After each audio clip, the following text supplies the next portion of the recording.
দেশ ও মানুষের স্বার্থ সংরক্ষণ করে বস্তুনিষ্ঠ সংবাদ ও অনুষ্ঠান সম্প্রচারের মাধ্যমে এটিএন বাংলা তার নিজস্ব স্বকীয়তা ধরে রেখেছে বলে জানিয়েছেন প্রতিষ্ঠানটির পরিচালক হাসান আহমেদ চৌধুরী কিরণ।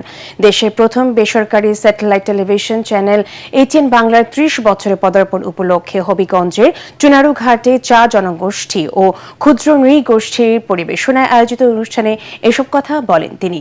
চা শ্রমিকদের অংশগ্রহণে এটিএন বাংলায় একটি রিয়েলিটি শো করার পরিকল্পনার কথা জানিয়ে তিনি বলেন, বৈষম্যহীন সমাজ ও রাষ্ট্র গড়ার প্রতিশ্রুতি নিয়ে এগিয়ে যেতে চায় এটিএন বাংলা। হবিগঞ্জ প্রতিনিধি আব্দুল হালিমকে সাথে নিয়ে মিজান শাহজাহানের রিপোর্ট।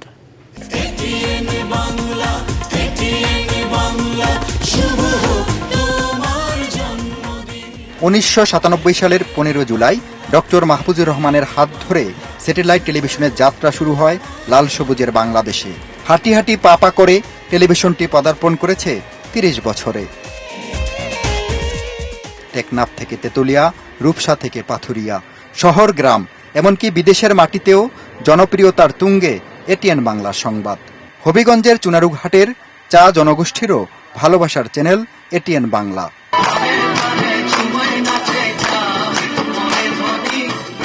বর্ণাঢ্য আয়োজনে তারা উদযাপন করে প্রিয় চ্যানেলের জন্মদিন। আনন্দমুখর এ অনুষ্ঠানে ক্ষুদ্র নৃগোষ্ঠীরা তাদের ঐতিহ্যবাহী নৃত্য, গান ও সাংস্কৃতিক পরিবেশনায় মুগ্ধ করেন অতিথিদের। পরে কেক কেটে শুভেচ্ছা জানান প্রিয় চ্যানেলকে। এ সময় উপস্থিত ছিলেন চুনারুঘাট উপজেলা নির্বাহী কর্মকর্তা গালিব চৌধুরী, সাবেক পৌর মেয়র নাজিমউদ্দিন শামসু ও চুনারুঘাট সাহিত্য সংস্কৃতি পরিষদের সভাপতি সালেউদ্দিন। টেলিভিশনের আধুনিকের যুগে এটিএন বাংলা আমাদের প্রতিকৃতি। তারা আমাদের এই সারা বাংলাদেশের ঐতিহ্যকে সারা বিশ্বের বুকে তুলে ধরছে। চুনারুঘাট পৌরসভার পক্ষে স্বাগতম, শুভেচ্ছা, জন্মদিনের অভিনন্দন। এটিএন বাংলা গণমাধ্যম জগতে একটি পথ দেখিয়েছে সকলকে।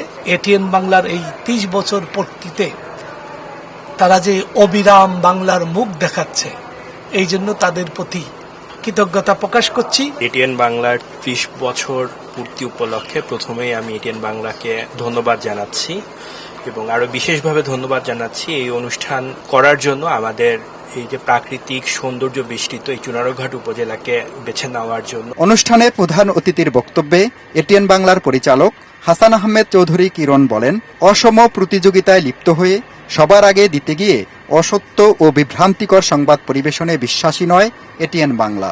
আমরা এমন কোনো প্রতিযোগিতা করতে চাই না যে প্রতিযোগিতা এটিএন বাংলা কখনো মনে করে যে সমাজে বিশৃঙ্খলা তৈরি করবে, সামাজিক যে সাংস্কৃতিক ধর্মীয় অনুভূতির মধ্যে আঘাত আনবে। এটিএন বাংলা মনে করে যে বাংলাদেশে যে গণতন্ত্রের যে চর্চা হয়েছে, জনগণের যে ভোটের অধিকার ফিরে পেয়েছে, একটি গণতান্ত্রিক সরকার যে ক্ষমতায়িত হয়েছে, রাষ্ট্রের সরকারের দায়িত্ব নিয়েছে, সে সরকারের দায়িত্ব পালনের ক্ষেত্রে সরকারকে সর্বাত্মক সহযোগিতা করবার ক্ষেত্রে বস্তুনিষ্ঠ সংবাদ পরিবেশনের মাধ্যমে তারা দেশের সাথে জনগণের সাথে সহমত পোষণ করছে।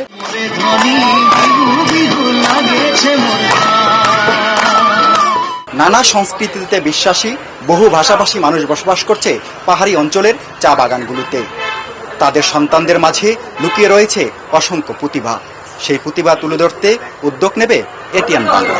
আজকে 30 বছর পদার্পণ উপলক্ষে আমরা বলে যাচ্ছি যে আমরা খুব শীঘ্রই আমরা এই চা জনগোষ্ঠী যারা রয়েছে, চা শ্রমিক যারা রয়েছে, তাদের সন্তানদের নিয়ে আমরা একটা রিয়েলিটি শো করব, গানের আয়োজন করব এবং সেটি চা বাগানের যত শিল্পীরা রয়েছে আনাচে গানাচে তাদেরকে খুঁজে এনে আমরা বের করে এটিএন বাংলার পক্ষ থেকে আমরা একটা রিয়েলিটি শো করবো এবং সেটার জন্য আমি আজকে থেকেই যারা আগ্রহী তাদেরকে প্রস্তুতি নেবার জন্য অনুরোধ করছি। তিনি বলেন, চা জনগোষ্ঠীকে বাদ দিয়ে বাংলাদেশের অর্থনীতির পরিসংখ্যান হিসাব করা যাবে না। তাই তাদের সুখ দুঃখ, হাসি কান্না, ব্যথা বেদনার গল্প তুলে ধরবে এটিএন বাংলা। মিজান শাহজাহান, এটিএন বাংলা, চুনারুঘাট, হবিগঞ্জ।